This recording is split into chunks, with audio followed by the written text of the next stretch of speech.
Good morning.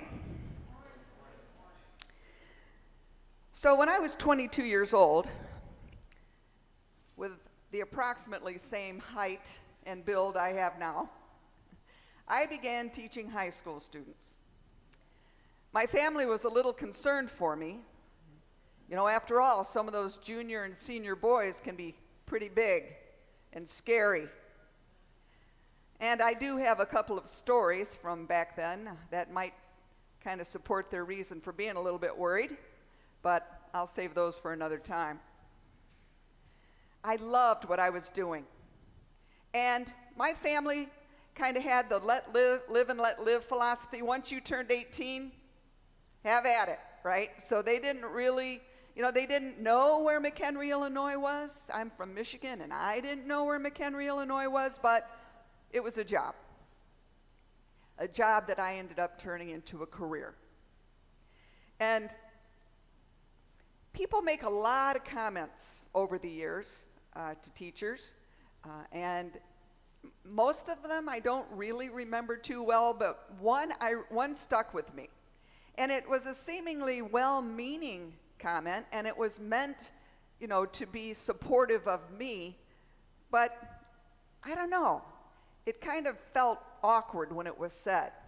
See, I was walking out of the building one day, and I was talking with a student. We were coming down the front steps, and I'm talking to a student, and this student had a pink and purple mohawk.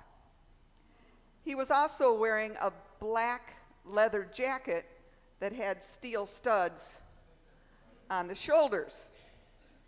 And this person that I knew saw me talking with him, and after the student left, this person said, "Aren't you afraid to teach high school?" Where did that come from, I wondered. I thought, well, and no was my answer. And, as you all know, clothing and hairstyles change with each generation.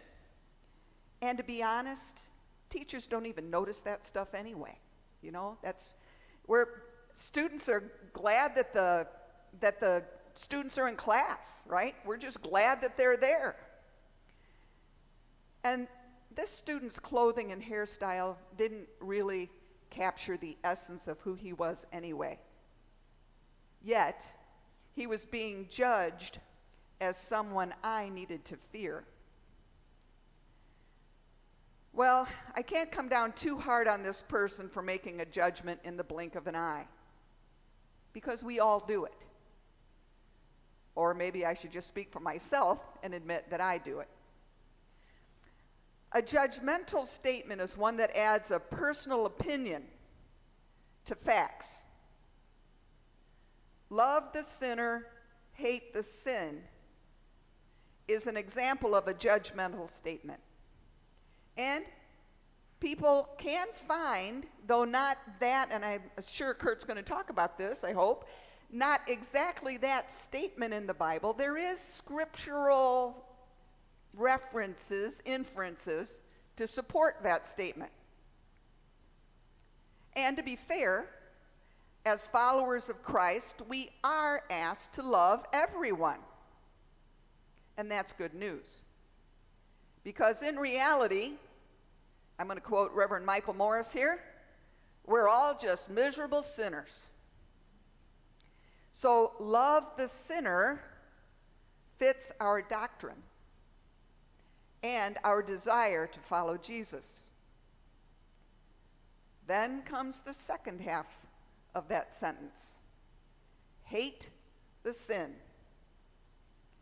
First of all, the word hate is a big turnoff and a red flag, right?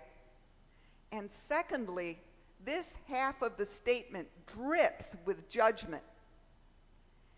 It sets up a relationship with someone we love by saying, you may not realize it, but your behavior, your attitude, your values, well, they're just wrong.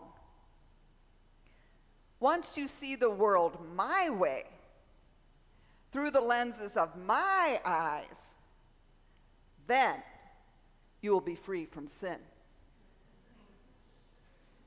Because you see, your sin is way worse than mine. And I'm trying to save you from eternal damnation. Kind of judgy, right? But on the other hand, if we are truly just walking each other home, aren't we called to kind of be a mirror for each other? You know, to love someone enough to have those difficult discussions? To be a critical Christian friend who keeps Jesus and his teachings top of mind? Maybe so.